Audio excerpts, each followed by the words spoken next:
through 21.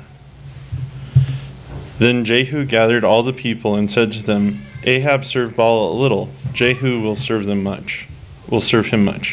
Now summon all the prophets of Baal, all his worshippers and all his priests. Let no one be missing, for I have a great sacrifice for Baal. Whoever is missing shall not live. But Jehu did it in cunning, so that he might destroy the worshippers of Baal.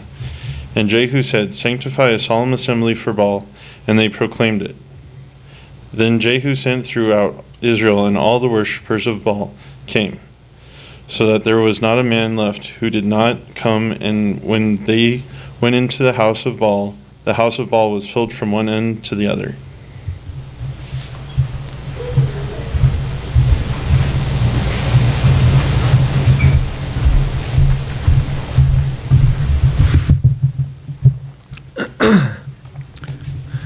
So I'm not sure when it happened, but at one point in history, something weird happened to sports teams, and I thought I'd start with this. Maybe you have some more information than I do, but once upon a time, there were sports teams, and eventually sports teams became animals.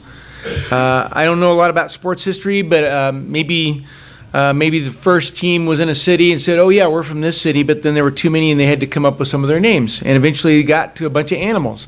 Broncos, Dolphins, Cubs, Cardinals, Lions, Tigers, and Bears, oh my. And I know you're probably thinking, well, what about the Rockies and the Pirates and the Royals? But then you look at their mascots. The Rockies have a dinosaur, and the Pirates have a parrot, and the Royals have a lion. I did homework. I don't know all this stuff, so. But not all sports teams are animals, but a lot of them are. A lot of them are. And I got to thinking about this because I, of course, like you, through the years, you were probably part of, maybe your school had a mascot or something like that. And I think the idea was it was meant to make the opposing team afraid.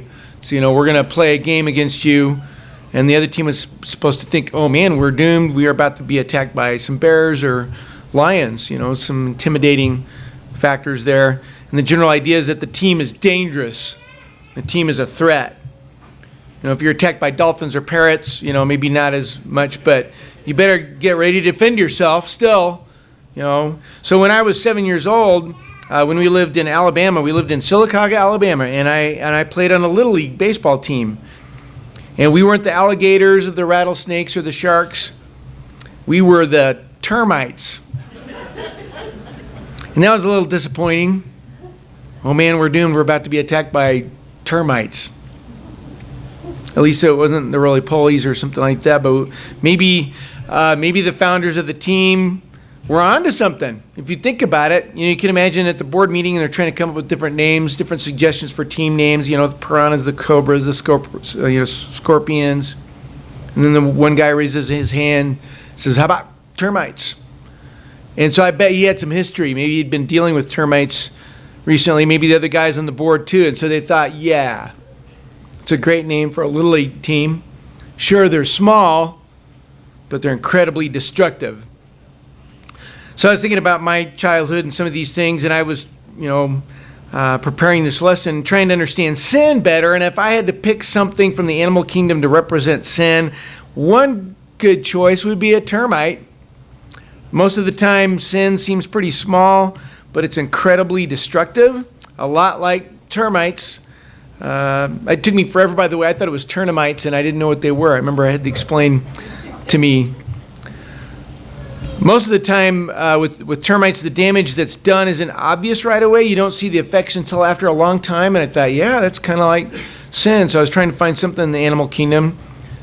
Everything looks good on the outside. Meanwhile, sin is gnawing at the foundation, at the walls, at the doors. And one day you look at your house or your life, and you think, what happened? Sin takes small bites you don't notice until the damage is big. And of course, there are sometimes we think of as big sins, but a lot of times I think the damage is done by the tiny little things that just kind of hang out, we let stay in our lives. A million tiny mouths gnawing at the good stuff in your life. And maybe you've never dealt with termites, but we've all dealt with strangers living in our house, like mice or spiders or flies or ants. It's probably more familiar. I don't know if you've had any experience with termites, but I've had experience with the others. And when these things, these critters, they end up living in your life, you really only have two choices. You get rid of them or you get used to them. I shared an apartment with a good friend years ago, and we had cockroaches, and you just kind of got used to it. We couldn't really do anything about it. We had rolled up newspapers in different parts of the apartment because you had to be fast. Well, I think it's true. You either, when it comes to sin, it's kind of the same thing. You only have two choices. You can either get rid of them or you can just get used to them. And I think there's danger of the second happening for a lot of us. When God sent Joel, if you want to look at Joel, you might find this interesting. He sent Joel to Judah with a message, and God wanted to capture the essence of sin, and he picked something else from the animal kingdom. He picked locusts. He's trying to get across the idea of the destructive nature of sin. And locusts are a lot like termites, a million tiny mouths gnawing at all the good stuff. And in Joel chapter 1, I'm going to read a few verses from Joel. We were talking about this in Acts, the class for Acts not too long ago. But Joel 1 is all about locusts. And he's trying to get across the idea. He says, you are losing stuff because of the sin in your life. And he describes this swarm in verse 4. Joel 1:4, what the locust swarm has left, the great locusts have eaten. What the great locusts have left, the young locusts have eaten. What the young locusts have left, other locusts have eaten. He's trying to get across the idea, wave after wave of these things are hitting you, and all the good things in your life are being taken away one bite at a time. And I think that's a really effective analogy that he's making, because, one locust makes one bite, not a big deal.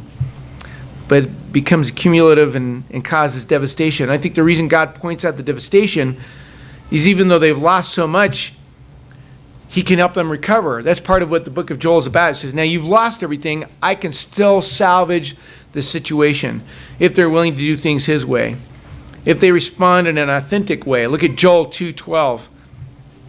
Talking about repenting, but he does it in such an amazingly powerful way. He describes this, Joel 2:12. Even now, and I love that phrase, you think things are pretty bad, right? I mean, you've lost a lot, made a lot of bad choices, but he says, even now, everything's been stripped away, wave after wave of locusts. He says, even now, declares the Lord, return to me with all your heart. It means to repent with fasting and weeping and mourning. And listen to this, verse 13, rend your heart, not your garments. I don't want you to tear your clothes and put on a show. I want a real reaction. Return to the Lord your God, for he is gracious and compassionate, slow to anger and abounding in love, and he relents from sending calamity. So this is what Christianity is all about. If we're doing things God's ways, doing things his way, you can recover what was lost. First of all, you recover your soul. And then you can recover the good stuff that you lost that was eaten up by sin. He can salvage more than we think. Joel 2:25. Yeah, this one really strikes me. Joel 2:25, the way he puts this. I will repay you for the years the locusts have eaten. The great locust and the young locust and the other locusts and the locust swarm. My great army that I sent among you. Notice that should get our attention. He's not talking about real locusts. It says the years the locusts have eaten. They're not eating their crops. They're eating years. That's what sin does. It eats up our peace of mind, it eats up relationships, our confidence, and ultimately it just eats up years. In the book of Joel, is God trying to explain there's still a chance to get the good things back. It really comes down to whether or not we choose God, whether we're sort of in or all in. In fact, he describes in Joel 3:14 the valley of decision. He says it's time to make a decision. All the mess of life comes down to a decision between God and sin. So today, tomorrow, the rest of the week, we always talk about it, but our days are filled with a bunch of decisions. There are going to be many times throughout the day, instead of choosing God the way he wants us to do something, we choose sin. It's those little battles that I sometimes lose. They come at me and I'm not ready for them, and then I don't do as well as I wanted to. And one of the reasons we make this mistake is we've forgotten how dangerous and destructive sin is. And all through the Old Testament, the threat of sin is made very clear. In fact, that's one thing about the Old Testament that always gets people's attention. Some who criticize it and says it seems like the reaction to sin is so over the top, so drastic and harsh. Joshua 7 is a good example. Remember Achan? They had defeated Jericho, And Achan had buried Jericho stuff under his tent, and God had said, don't keep any of it. It's a sin. And when the sin is revealed, they stone Achan and his family. And that's it for them. And that seems really harsh. It seems like an overreaction in our minds. Seems like their perception of the situation is off. Something wrong with them. But the truth, the actual truth, is kind of a shocker. It's our perception that's off. Something's wrong with us. That harsh, drastic reaction to sin in the Old Testament, that is a very appropriate response. Over and over, God emphasized one thing in particular: sin cannot be tolerated. He's trying to help us understand the most dangerous thing in existence: sin. It's only 3 letters long, about the size of a termite. But on the day Achan and his family died, hopefully whenever everyone understood, sin is incredibly dangerous. Whether or not Achan and his family survived physically isn't not as important, nowhere near as important as whether or not they survived spiritually. I don't know about that condition. So, things are different now. Under the new covenant, sin is not handled with stoning, and I'm very grateful for the new arrangement. But here's where you and I could end up making a huge mistake. The system has changed, but sin hasn't. Sin is just as devastating as it was the day Achan and his family died. Sin is just as dangerous as it always was. We just fight sin in a different way. Here's 2 Corinthians 10. He describes the battle. He says, now, the game plan is different. The strategy is different. We're in the war room. Let's gather together. Let's find out how we're going to do this. How are we going to fight? Here's 1 Corinthians 10, starting at verse 3. It's a different arrangement as far as the battle. For though we walk in the flesh, we are not waging war according to the flesh. For the weapons of our warfare are not of the flesh, but have divine power to destroy strongholds. Remember that word, strongholds. We destroy arguments and every lofty opinion raised against the knowledge of God, and take every thought captive to obey Christ. We don't kill sinners, we kill sins. That's the arrangement now. This new approach sounds less drastic, but it's actually more intense. It's easy to miss. Under the old covenant, it was a matter of attacking the surface of things. The new covenant goes deeper. It infiltrates the heart. It goes to the source. You might think of it as we destroy sin by destroying the nest. It's very important to keep in mind, just because you don't have a stone in your hand doesn't mean sin isn't a big deal anymore. In fact, our sins usually become more of a threat because we don't see them as a threat. Since we've never seen anyone stoned to death for sin, since we're surrounded by people who sin all day long and seem just fine, we lighten up and we let our guard down. And if there's some in our lives, it doesn't seem that much of a big deal. This allows the world to slowly and subtly change our thinking. Eventually we stop noticing sin and we accept it. It takes someone stepping up and saying, don't forget, this is a sin. And we say, oh yeah, that's right. It doesn't seem like it, but I guess it is. A lot of sins seem small, but they're like a million tiny mouths eating up the years, consuming all the good stuff in your life. It's very easy to let our perceptions slip. Even now, it's easy to fall back into the mindset and think sin is mostly not a big deal. I think there's only one solution to this, because I'm in just as much danger as you are of saying this and hearing it and saying, yep, that's a good point, and then nothing changes. So I really think there's only one solution. I have to see our new covenant situation through the lens of the old covenant. It's almost impossible not to notice the old covenant reaction to sin was covered in blood. It's a bloody mess. The old covenant is filled with blood, but so is the new covenant. Under the old covenant, the price was high. The old covenant was drenched in the blood of many guilty people. Achan is just one small example, small percentage of what you read. A lot of people died as a direct result of disobeying God. Under the new covenant, the price is higher. The new covenant is covered in the blood of one person, a perfectly innocent man. Since the price is higher, the situation is more serious, and it's so easy to forget this. We have to battle our New Testament sins in a way with Old Testament intensity. So I asked that 2 Kings 10 be read. David read this for us. I'll give you a little background about what's going on here. Jehu's really admirable. He really wanted to do a good job. He realized his kingdom was being corrupted by sin. And a lot of the kings before him and after him were like, we'll do what we can or not do anything. But Jehu did not mess around. He dealt with sin like he drove. I don't know if you remember, he was a wild driver. And Jehu knew sin for what it was. I'm going to look at 2 Kings 10:19. So he knew that people who opposed God were poison, and so he sets up a fake worship service, a trap. 2 Kings 10:19. And I'm actually not going to focus on him. We're going to look at some other people here in a second. But here's 2 Kings 10:19. Now summon all the prophets of Baal, all his worshipers, and all his priests. Let no one be missing. For I have a great sacrifice for Baal. He's lying. He's not telling the truth. Whoever's missing shall not live. But Jehu did it in cunning so that he might destroy the worshipers of Baal. So when everyone gets there, he's being very careful about this. He has them all change clothes. He says, here's your outfit. Baal worshipers, you put this on. He wants to make sure there's no mix-up. Only worshipers of Baal wear these. And he makes sure he goes through. He says, is anybody who doesn't worship Baal here? He makes sure that there's no mistakes at all. And it says, as David read for us, the house of Baal was filled end to end.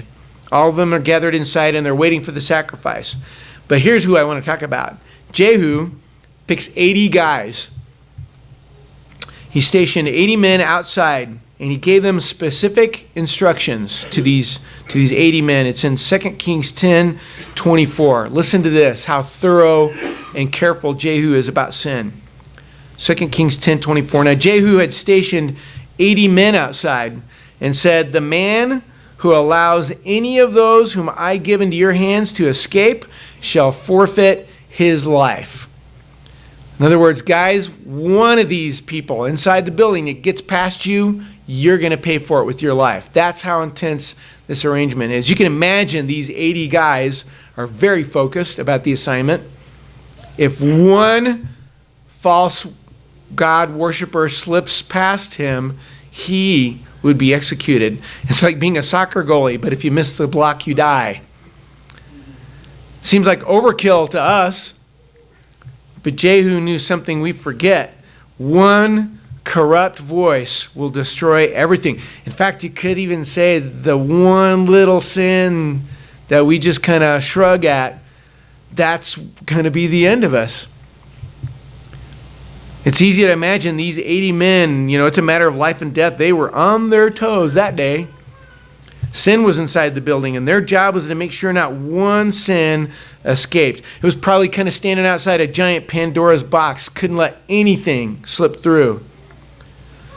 Jehu gave them an intimidating assignment, but he made sure they were prepared. He didn't just say, hey, just do this. He didn't just make sure they had a good weapon. They had a good weapon.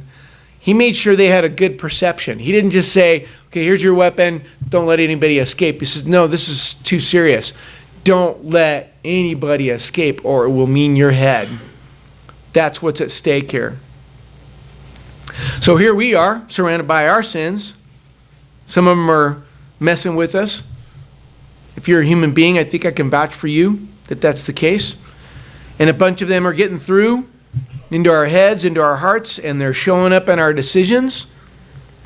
We're a lot like those 80 guys, those 80 men standing outside that giant Pandora's box. If you let one sin slip into your life and stay, that could be the end of you. There's a big difference between making a mistake and asking for forgiveness and repenting and moving on. Don't rob yourself of the peace of mind you can have from that. I'm talking about the stuff that stays. But just like them, as Christians, we also have a weapon. The word is described as a sword. We have a good weapon, just like those guys did. But it won't do us any good unless we also have a good perception of the situation. For the safety of our soul, for the safety of the souls around us, we cannot be casual about sin. We cannot let the world tone it down as if it's something small. We can't afford to let one slip by and become a part of our lives. I'm not talking about making mistakes. We will always make mistakes. The danger is when we let the mistake continue to live. It's like one of the 80 men. If something gets by you, you chase it down and you end it. So we are no longer under the old covenant. We are under the new covenant. We fight sin in a different way. But it's important to keep the old covenant perception of sin in mind. Sin is just as dangerous as it was back then. It seems small. Doesn't seem to do much damage, but it's like a million tiny mouths. If you let it, it'll consume all the good stuff in your life. It already has. But there's a way to get it back. I'm determined. I don't want to lose these things one bite at a time. If you're not a Christian and you haven't been baptized, life will always be a matter of losing things, often in tiny little increments that you won't even notice until a lot of it's gone. If you are a Christian, God has rescued your soul, and He is ready to repair things, and He's ready to make things good again. He's ready to restore the years to you, and I hope you'll take Him up on it. Let's stand together and sing.